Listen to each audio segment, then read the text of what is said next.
کیسر و کسریٰ اسلام کے ابتدائی ایام کے تناظر میں عرب و عجم کے عمومی حالات کی داستان ہے۔ یہ عرب کے خاک نشینوں اور عجم کی دو عظیم قوتوں کے درمیان معرکہ حق و باطل کی داستان ہے۔ تو آئیے سنتے ہیں۔ قسط نمبر 51۔ عاصم نے جواب دیا، میں نے گھر سے نکلتے ہی ایک ناقابل یقین خبر سنی ہے۔ مسلمانوں کی ایک فوج نے اچانک دومہ الجندل پر حملہ کر کے وہاں کے سردار عقیدر بن عبد الملک کو گرفتار اور اس کے بھائی کو قتل کر دیا ہے۔ یہ ناممکن ہے۔ میں فوج کے ایک ذمہ دار افسر سے اس خبر کی تصدیق کر چکا ہوں۔ یہ کیسے ہو سکتا ہے؟ کیا مسلمانوں کی فوج اتنی زیادہ تھی کہ ہمارا لشکر ان کا راستہ نہیں روک سکا؟ ان کی تعداد 400-500 سے زیادہ نہیں تھی اور رومیوں کی کمک پہنچنے سے پہلے وہ عقیدر کو گرفتار کر کے واپس جا چکے تھے۔ ایک رومی یہ کہہ رہا ہے کہ اگر یہ خبر درست ہے تو ہمیں یہ بھی تسلیم کرنا پڑے گا کہ مسلمان ہوا میں اڑ کر دومہ پہنچے تھے۔ اب کیا ہوگا؟ فسطینہ نے سوال کیا۔ کچھ نہیں، رومیوں کا خیال تھا کہ ان کی فوجی نقل و حرکت مسلمانوں کو مرعوب کر دے گی، لیکن اب مسلمانوں نے عملاً یہ ثابت کر دیا ہے کہ وہ جب چاہیں شام کے کسی بھی شہر پر حملہ کر سکتے ہیں۔ لیکن یہ کیسر کی توہین ہے اور رومی اسے برداشت نہیں کریں گے۔ عاصم نے جواب دیا، یہ بھی ممکن ہے کہ ان واقعات کے بعد مسلمانوں کی قوت کے متعلق کیسر کے اندازے بدل جائیں اور وہ فوری جنگ کا ارادہ بدل دے۔ فسطینہ نے کہا، نہیں، کیسر کو کلیسا کی خواہشات کا احترام کرنا پڑے گا، اور کلیسا کی خواہش یہ نہیں ہو سکتی کہ اہل عرب ایک کمزور ہمسایہ کی بجائے ایک طاقتور حریف کی حیثیت اختیار کر لیں۔ مجھے یقین ہے کہ کیسر جوابی کارروائی میں زیادہ تاخیر سے کام نہیں لے گا۔ میں آپ سے صرف یہ پوچھنا چاہتی ہوں کہ اب آپ کا ارادہ کیا ہے؟ عاصم نے جواب دیا، اگر تم سفر کے متعلق پوچھ رہی ہو تو میں نے ابھی کوئی ارادہ نہیں کیا، اور میرا خیال ہے کہ اگر عرب اور روم کے درمیان باقاعدہ جنگ شروع ہو گئی تو میں وہاں نہیں جا سکوں گا، اور کلاڈیوس بھی مجھے وہاں جانے کا مشورہ نہیں دے گا۔ چند دن بعد اہل دمشق یہ خبر سن رہے تھے کہ لشکر اسلام تبوک سے واپس لوٹ گیا ہے۔ اس کے بعد عاصم یروشلم جانے کے ارادے کو اگلے دن، اگلے ہفتے اور اگلے مہینے پر ٹالتا رہا، اور کلاڈیوس نے بھی اسے دوبارہ لکھنے کی ضرورت محسوس نہ کی۔ قریباً 1 سال گزر گیا اور اس عرصہ میں شام کی مشرقی سرحد سے کوئی ایسی خبر نہ آئی جو رومیوں کے لیے کسی تشویش کا باعث ہو سکتی تھی۔ تاہم اسلام ایک حیرت انگیز رفتار کے ساتھ جزیرہ نمائے عرب کی وسعتوں کو اپنے آغوش میں لے رہا تھا، اور رومی جن کے نزدیک فرزندان صحرا کا اتحاد عرب کی تاریخ کا ایک ناقابل یقین واقعہ تھا، اس صورتحال سے غافل نہ تھے۔ ایک شام عاصم دمشق کے بازار میں گھومنے کے بعد گھر واپس آیا تو نوکر نے اسے بتایا کہ اندر ایک مہمان آپ کا انتظار کر رہا ہے۔ وہ جلدی سے آگے بڑھا اور ایک کشادہ اور روشن کمرے کے نزدیک پہنچ کر اسے ایک مانوس آواز سنائی دی، اور وہ کلاڈیوس کلاڈیوس کہتا ہوا اندر داخل ہوا۔ کلاڈیوس یونس کو اپنی گود سے اتار کر اٹھا اور دونوں ایک دوسرے سے بغل گیر ہو گئے۔ تم کب آئے؟ تم نے مجھے اطلاع کیوں نہ دی؟ انطونیہ کیسی ہے؟ تمہارے بچے کیسے ہیں؟ تم انہیں ساتھ کیوں نہیں لائے؟ عاصم نے ایک ہی سانس میں کئی سوال کر دیے۔ وہ سب ٹھیک ہیں، اگر یہاں ٹھہرنے کا ارادہ ہوتا تو انہیں ضرور لاتا، لیکن میں الصبح انطاکیہ جا رہا ہوں۔ میں نے سنا ہے کہ کیسر وہاں آ رہا ہے۔ ہاں، عرب کے حالات نے انہیں پھر ایک بار اپنے مشرقی علاقوں کی دیکھ بھال پر مجبور کر دیا ہے۔ عاصم نے کہا، مجھے افسوس ہے کہ تمہاری دعوت پر یروشلم نہ آ سکا۔ میں نے کئی بار سفر کا ارادہ کیا، لیکن اب شاید میں عمر کے اس حصے میں پہنچ چکا ہوں جب ایک انسان کی قوت عمل اس کے ارادوں کا ساتھ نہیں دیتی۔ آپ کہتے ہیں کہ عرب کے حالات نے کیسر کو انطاکیہ آنے پر مجبور کر دیا ہے، لیکن میرا خیال ہے کہ تبوک سے واپسی کے بعد مسلمانوں کے ارادے بدل گئے ہیں۔ میں یہ بھی محسوس کرتا ہوں کہ اگر موتا کا حاکم محمد صلی اللہ علیہ وسلم کے ایلچی کو قتل کرنے کی غلطی نہ کرتا تو وہ شام کی سرحدوں کی طرف کبھی نہ دیکھتے۔ کلاڈیوس نے کہا، میں مسلمانوں کے عزائم کے متعلق کچھ نہیں کہہ سکتا۔ میں صرف اتنا جانتا ہوں کہ اسلام کے ساتھ عرب میں جو انقلاب رونما ہو رہا ہے وہ انسانی تاریخ کا ایک عظیم ترین معجزہ ہے۔ موتا اور تبوک پر ان کے حملے ہمارے لیے کسی بڑی پریشانی کا باعث نہ تھے، لیکن امن کے چند مہینوں میں عرب کی جو کایا پلٹ ہوئی ہے وہ ہمارے لیے سرحدی لڑائی سے کہیں زیادہ تشویشناک ہے۔ پچھلے سال جب میں نے تمہیں یروشلم آنے اور وہاں سے تبوک یا اس سے آگے اپنے وطن کی سیاحت کی دعوت دی تھی تو مجھے یقین تھا کہ عرب کے تازہ حالات سنتے ہی تم سفر پر آمادہ ہو جاؤ۔ میں تمہیں رومی حکومت کے ایک جاسوس کی حیثیت سے نہیں بلکہ ایک ایسے انسان کی حیثیت سے وہاں بھیجنا چاہتا تھا جس کی گواہی پر مجھے یقین آ سکتا تھا۔ موتا اور اس کے بعد تبوک پر مسلمانوں کے حملوں کی نسبت میرے لیے یہ بات کہیں زیادہ اہم تھی کہ اسلام نے شراب، جوئے اور سود کو حرام قرار دے دیا ہے، اور اس کے باوجود عرب جوک در جوک یہ دین قبول کر رہے ہیں۔ اسلام نے چوری اور بدکاری کے لیے ہولناک سزائیں مقرر کی ہیں اور عربوں کی تمام وہ بری عادات یکسر بدل دی ہیں جن پر وہ صدیوں سے فخر کرتے چلے آ رہے تھے۔ مکہ میں قریش کی شکست کے بعد بھی ہم یہ سوچتے تھے کہ عرب کے طول و عرض میں ان بتوں کی پوجا کرنے والے قبائل پوری شدت کے ساتھ اسلام کے خلاف اٹھ کھڑے ہوں گے جو کعبہ کے اندر توڑ دیے گئے ہیں۔ ہمیں یہ بھی یقین تھا کہ عربوں کی قبائلی عصبتیں انہیں ہمیشہ ایک ایسے دین کے خلاف اکساتی رہیں گی جس کا مقصد نسل اور خون کے امتیاز کو مٹانا ہے۔ پھر ہماری آخری امید یہ تھی کہ جب مسلمان مکہ سے آگے بڑھیں گے تو انہیں سینکڑوں قبائل کی متحدہ قوت کا سامنا کرنا پڑے گا اور ان کا انجام اس ندی سے مختلف نہیں ہوگا جو بالآخر صحرا کی پیاسی ریت میں جذب ہو کر رہ جاتی ہے۔ لیکن گزشتہ ایک سال کے واقعات نے یہ ثابت کر دیا ہے کہ عرب کے انقلاب کی وسعت اور گہرائی ہماری سمجھ سے بالاتر ہے۔ عرب سے آئے دن ہمیں صرف اس قسم کی اطلاعات ملتی ہیں کہ آج فلاں قبیلے کے وفد نے محمد صلی اللہ علیہ وسلم کی خدمت میں حاضری دی ہے اور آج فلاں علاقے کے اتنے خاندان مسلمان ہو گئے ہیں۔ جو لوگ چند سال قبل اسلام کے مبلغین کو قتل کیا کرتے تھے اب اسلام کی تعلیم حاصل کرنے کے لیے بذات خود مدینہ جاتے ہیں۔ مجھے تمام قبائل کے نام یاد نہیں رہے، لیکن تم حیران ہوگے کہ حضرموت اور یمن سے لے کر جمامہ تک عرب کے بیشتر قبائل اسلام قبول کر چکے ہیں۔ قریش مکہ نے کافی مدت مقابلہ کرنے کے بعد اپنی شکست کا اعتراف کیا تھا، لیکن اب ایسا معلوم ہوتا ہے کہ پورا عرب اس دین کی بے پناہ اخلاقی اور روحانی قوت کے سامنے ہتھیار ڈال چکا ہے۔ یہ لوگ اپنے ہاتھوں سے اپنے اسلاف کے بت توڑ رہے ہیں، اور میں یہ محسوس کرتا ہوں کہ جب شاہراہ حیات کا یہ نیا قافلہ اپنی منازل کی طرف رخ کرے گا تو روم اور ایران کی ساری عظمتیں اس کے راستے کے گرد و غبار میں گم ہو کر رہ جائیں گی۔ کلاڈیوس یہ کہہ کر خاموش ہو گیا اور عاصم اور فسطینہ دیر تک سکتے کے عالم میں اس کی طرف دیکھتے رہے۔ بالآخر عاصم نے کہا، آپ مجھے دوبارہ اپنے وطن جانے کی دعوت دے رہے ہیں اور مجھے ڈر ہے کہ اس دفعہ میں شاید انکار نہ کر سکوں۔ کلاڈیوس نے جواب دیا، عاصم، اگر میں ایک عرب ہوتا اور تمہاری طرح وہاں کے حالات سے مایوس اور بد دل ہو کر نکلتا اور پھر غریب الوطنی میں مجھے کوئی یہ مزدہ سناتا کہ جس زمین پر تم نے جہالت اور ظلم کی اندھی اور بحری قوتوں کی ہولناکیاں دیکھی تھیں وہاں رحم، عدل اور انصاف کے چراغ روشن کیے جا رہے ہیں، تو میرے دل میں وہاں جانے کی خواہش ضرور پیدا ہوتی۔ عاصم، تم میرے دوست اور محسن ہو، تم نے مجھے موت کے جبڑوں سے نکالا تھا اور میں اس احسان کا بدلہ چکانے کے لیے تمہیں قسطنطنیہ لے گیا تھا، لیکن آج میں یہ محسوس کرتا ہوں کہ اگر عرب کے متعلق جو کچھ میں نے سنا ہے صحیح ہے تو زندگی کی جو مسرتیں وہاں تمہارا انتظار کر رہی ہیں وہ شاید تمہیں کیسر کے ایوان میں بھی نصیب نہ ہو۔ اگر خدا کو عرب کی حالت پر رحم آ گیا ہے اور وہاں اس کی رحمتوں کا نزول ہو رہا ہے تو میں یہ سوچتا ہوں کہ تم وہاں جا کر اپنا دامن بھر لو۔ اگر عرب کے متعلق میری معلومات سراسر غلط نہیں تو میں پورے وثوق کے ساتھ یہ کہہ سکتا ہوں کہ تم وہاں جا کر واپس آنے کی بجائے فسطینہ اور یونس کو بھی وہیں بلا لو گے، اور اس کے بعد ممکن ہے کہ زندگی میں ہماری ملاقات نہ ہو سکے، لیکن میرے لیے یہ اطمینان کافی ہوگا کہ تم اس دنیا میں اپنا صحیح مقام حاصل کر چکے ہو۔ عاصم بولا، کلاڈیوس، سچ کہو، کیا میرے متعلق تمہارے اضطراب کی وجہ یہ نہیں کہ تم میرے لیے دمشق کو غیر محفوظ سمجھتے ہو؟ کلاڈیوس نے جواب دیا، میرے دوست، تم یہ جانتے ہو کہ تمہاری حفاظت کے لیے میں اپنی جان تک قربان کر سکتا ہوں۔ میں یہ جانتا ہوں، لیکن تم نے میرے سوال کا جواب نہیں دیا۔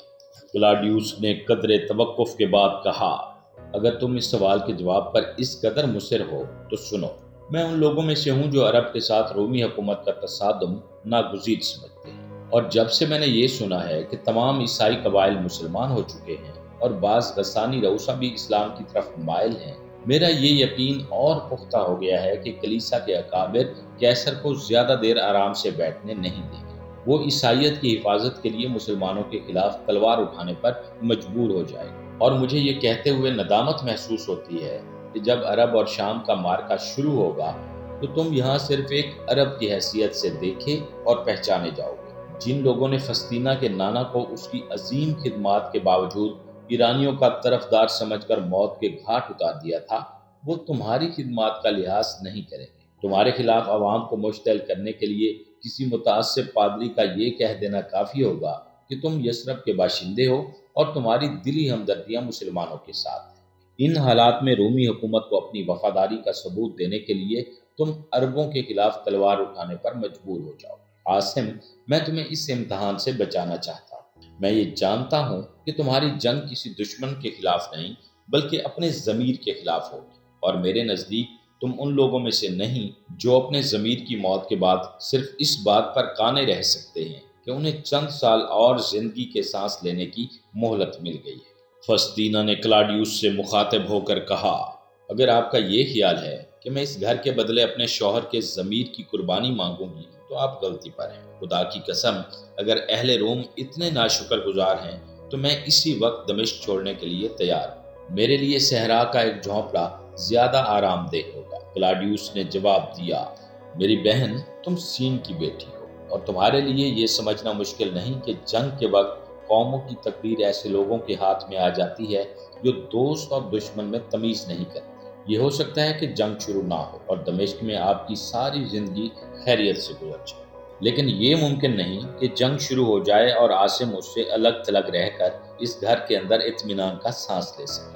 جنگ کے ایام میں کیسر کی رعایا کا جو فرد مسلمانوں کے خلاف تلوار اٹھانے میں پس و پیش کرے گا اسے حکومت اور کلیسا کا دشمن سمجھا جائے گا۔ میری باتوں کو برا نہ مانیں، میں اس وقت جو کچھ کہہ رہا ہوں وہ دوستی کے تقاضوں سے مجبور ہو کر کہہ رہا ہوں۔ کلاڈیوس یہ کہہ کر خاموش ہو گیا اور عاصم دیر تک سر جھکائے سوچتا رہا۔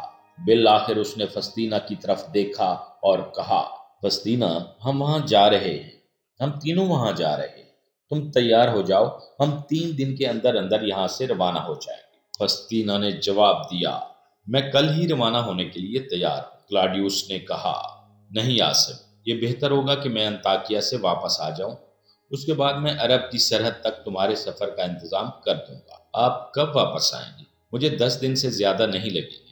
فسطینہ نے کہا، مجھے ڈر ہے کہ 10 دن بعد ان کا ارادہ بدل جائے گا۔ عاصم مسکرایا، میں اپنے لیے نہیں یونس کے لیے جا رہا ہوں، اور اب اگر روم کی پوری فوج میرے راستے میں کھڑی ہو جائے تو بھی میں اپنا ارادہ تبدیل نہیں کروں گا۔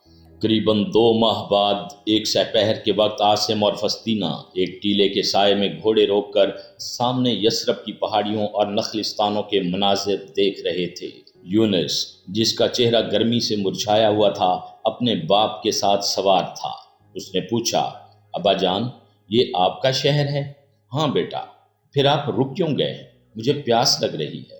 گھبراؤ نہیں بیٹا، ہم ابھی وہاں پہنچ جائیں گے۔ عاصم نے یہ کہہ کر گھوڑے کو ایڑ لگا دی۔ تھوڑی دیر بعد یونس نے پوچھا، ابا جان، وہاں پانی مل جائے گا نا؟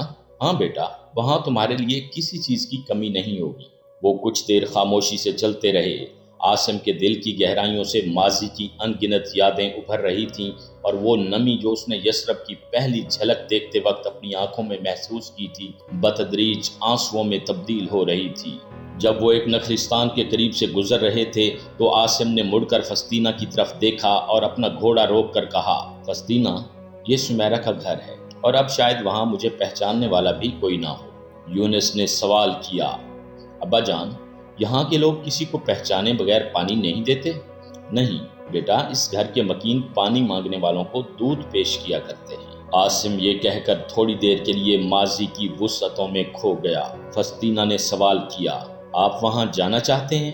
عاصم نے جواب دیا، ہاں، یہ گھر میرے لیے اپنے گھر سے کم اہمیت نہیں رکھتا، اور نعمان کا حال معلوم کیے بغیر یہاں سے گزر جانا مجھے کافی صبر آزما محسوس ہوتا ہے۔ ابا جان، نعمان کون ہے؟ یونس نے سوال کیا۔ وہ میرا دوست تھا بیٹا۔ تو پھر آپ میرے لیے پانی کیوں نہیں منگواتے؟ ایک لڑکا جس کی عمر 10 سال کے لگ بھگ معلوم ہوتی تھی باغ سے نمودار ہوا اور اس نے کہا، آپ کو پانی چاہیے؟ ہاں، عاصم نے جواب دیا۔ تم اس گھر میں رہتے ہو؟ ہاں۔ تمہارا نام کیا ہے؟ میرا نام عبداللہ ہے۔ تم نعمان کو جانتے ہو؟ وہ میرے ابا جان ہیں۔ آئیے، اندر آئیے۔ عبداللہ نے یہ کہہ کر عاصم کے گھوڑے کی باگ پکڑ لی۔ عاصم نے یونس کو بازو سے پکڑ کر نیچے اتارتے ہوئے کہا، تم اپنے اس ننھے مہمان کو پانی پلا دو۔ آپ کو ہمارا مہمان بننا پسند نہیں؟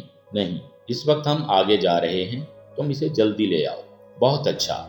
عبداللہ نے یہ کہہ کر یونس کا ہاتھ پکڑ لیا اور وہ باغ میں غائب ہو گئے۔ تھوڑی دیر بعد وہ واپس آئے تو ان کے ساتھ ایک خوش وضع آدمی تھا۔ عاصم اسے دیکھتے ہی گھوڑے سے اتر پڑا۔ نوارد نے کہا، میرے بیٹے کو یہ شکایت ہے کہ 2 معزز مسافر پیاس کے باوجود ہمارے گھر میں پاؤں رکھنا پسند نہیں کرتے۔ آپ کہاں سے آئے ہیں؟ ہم بہت دور سے آئے ہیں۔ میرا بیٹا یہ بھی کہتا ہے کہ آپ کو میرا نام معلوم ہے، اور اگر یہ درست ہے تو آپ کو یہ بھی معلوم ہونا چاہیے کہ میرے گھر کا دروازہ مہمانوں کے لیے ہمیشہ کھلا رہتا ہے۔ عاصم نے کہا، مجھے معلوم ہے کہ اس گھر کے مکین اپنے دشمنوں سے بھی نفرت نہیں کرتے، اور اس کے ساتھ ہی اس کی آنکھوں میں آنسو امڈ آئے۔ یونس نے شکایت کے لہجے میں کہا، ہاں ابا جان، میں نے پانی مانگا تھا اور یہ مجھے زبردستی دودھ پلانا چاہتے تھے۔ عاصم کی قوت ضبط جواب دے چکی تھی۔ اس نے کہا، نعمان، تم نے مجھے پہچانا نہیں؟ وہ ایک ثانیہ سکتے کے عالم میں کھڑا رہا اور پھر عاصم کہتا ہوا اس کے ساتھ لپٹ گیا، میرے دوست، میرے بھائی، تم کہاں تھے؟ میں اور سالم تمہاری تلاش میں عرب و عجم کی خاک چھان چکے ہیں، اور اب تم میرے گھر کے دروازے سے باہر کھڑے ہو۔ نعمان کی آنکھوں میں آنسو اور چہرے پر مسکراہٹیں تھیں۔ اچانک وہ عاصم کو چھوڑ کر فسطینہ کی طرف متوجہ ہوا۔ عاصم نے کہا، نعمان، یہ میری بیوی ہے، آئیے۔ نعمان نے یہ کہہ کر فسطینہ کے گھوڑے کی باگ پکڑ لی۔ عبداللہ نے عاصم کا گھوڑا سنبھال لیا اور وہ اس باغ کے اندر داخل ہوئے جو عاصم کو اپنی جوانی کی امنگوں کا قبرستان محسوس ہوتا تھا۔ نعمان نے کہا، اگر آپ تھوڑی دیر پہلے آتے تو سالم سے یہیں ملاقات ہو جاتی۔ عاصم نے پوچھا، سعاد کیسی ہے؟ وہ بالکل ٹھیک ہے۔ عباد زندہ ہے؟ نہیں، وہ آپ کے جانے سے 2 سال بعد فوت ہو گیا تھا۔ مرنے سے قبل اس کا آخری کارنامہ یہ تھا کہ اس نے شمعون کو قتل کر دیا تھا۔ باغ عبور کرنے کے بعد وہ مکان کے صحن میں داخل ہوئے۔ وہاں ایک عورت اون کاٹ رہی تھی اور ایک کمسن بچی اس کے قریب بیٹھی ہوئی تھی۔ عورت نعمان کے ساتھ ایک اجنبی کو دیکھ کر جلدی سے اٹھی اور بھاگتی ہوئی کمرے کے اندر چلی گئی۔ ایک نوکر گھوڑے لے کر استبل کی طرف چلا گیا اور یہ سب کھلی ہوا میں ایک چٹائی پر بیٹھ گئے۔ نعمان نے انہیں پانی پلایا اور پھر عبداللہ سے کہا، بیٹا، تم سالم کو بلا لاؤ۔ عاصم نے کہا، میں اپنے خاندان میں سب سے پہلے سعد کو دیکھنا چاہتا ہوں، اس لیے یہ زیادہ بہتر ہوگا کہ میں خود چلا جاؤں۔ نعمان نے کہا، سعد بھی یہیں آ جائے گی۔ عاصم نے کہا، یہ بات مجھے ناقابل یقین معلوم ہوتی ہے۔ اب آپ کے گھرانے کا کوئی فرد اس گھر کے لیے اجنبی نہیں، میں ابھی آتا ہوں۔ نعمان یہ کہہ کر مکان کے اندر چلا گیا۔ تھوڑی دیر بعد وہ واپس آیا تو اس کی بیوی جو چرخہ چھوڑ کر اندر چلی گئی تھی اس کے ساتھ تھی۔ عاصم نے اچانک اپنے دل میں خوشگوار دھڑکنیں محسوس کی اور اٹھ کر کھڑا ہو گیا۔ اپنی بیوی کو پریشان دیکھ کر نعمان نے کہا، سعد، تم نہیں جانتی یہ کون ہے؟ اس نے عاصم کی طرف غور سے دیکھا، چند قدم آگے بڑھی، جھجکی اور پھر اخی اخی کہتی ہوئی بے اختیار اس سے لپٹ گئی۔ مجھے یقین تھا کہ تم زندہ ہو، تم کسی دن ضرور آؤ گے، اور میں ہر نماز کے ساتھ یہ دعا کیا کرتی تھی کہ میں تمہاری واپسی تک زندہ رہوں۔ پھر اس کے الفاظ سسکیوں میں ڈوب کر رہ گئے اور سسکیاں دبی دبی چیخوں میں تبدیل ہونے لگیں۔ کمسن لڑکی جو حیرت کے عالم میں یہ منظر دیکھ رہی تھی اچانک پھوٹ پھوٹ کر رونے لگی اور فسطینہ نے اسے اٹھا کر اپنی گود میں بٹھا لیا۔ سعد اپنے آنسو پہنچنے کے بعد فسطینہ کی طرف متوجہ ہوئی۔ بہن، مجھے معاف کرنا، میں تھوڑی دیر کے لیے مہمان نوازی کے آداب بھول گئی تھی۔ فسطینہ نے جواب دیا، بہن، میرے لیے آپ کے جذبات کا اندازہ کرنا مشکل نہیں۔ آپ کا بھائی اکثر آپ کا ذکر کیا کرتا تھا، اور جب میں آپ کا تصور کرتی تھی تو مجھے یہ تسکین ہوتی تھی کہ آپ کی ہمسائیگی میں مجھے غریب الوطنی کا احساس نہیں ہوگا۔ نعمان نے کہا، اگر آپ کا یہاں کوئی جان پہچان کرنے والا نہ ہوتا تو بھی آپ کو غریب الوطنی کا احساس پریشان نہ کرتا۔ اب ہمیں یہاں انسانی رشتے خون کے رشتوں سے بھی زیادہ اہم محسوس ہوتے ہیں۔ مجھے افسوس ہے کہ آپ ایسے وقت یہاں آئے ہیں جبکہ ہمارا ہادی، جس نے ہماری زندگی کے دھارے بدل دیے تھے، ہم سے رخصت ہو چکا ہے، لیکن وہ روشنی جس میں ہم نے انسانیت کی نئی عظمتیں دیکھی ہیں ہماری نگاہوں سے اوجھل نہیں ہوگی۔ یہ زمین جہاں قبیلوں اور نسلوں کے درمیان نفرت کی آگ کے پہاڑ کھڑے تھے، انسانی اخوت کا مرکز بن چکی ہے، اور اب یہاں کسی انسان کو اپنی اجنبیت یا غریب الوطنی کا احساس پریشان نہیں کر سکتا۔ عاصم نے کہا، نعمان، مجھے کل ہی ہادی اسلام کی وفات کی خبر ملی تھی۔ اور راستے میں بعض لوگوں کی باتیں سن کر مجھے محسوس ہو رہا تھا کہ وہ اسلام سے منحرف ہو جائیں۔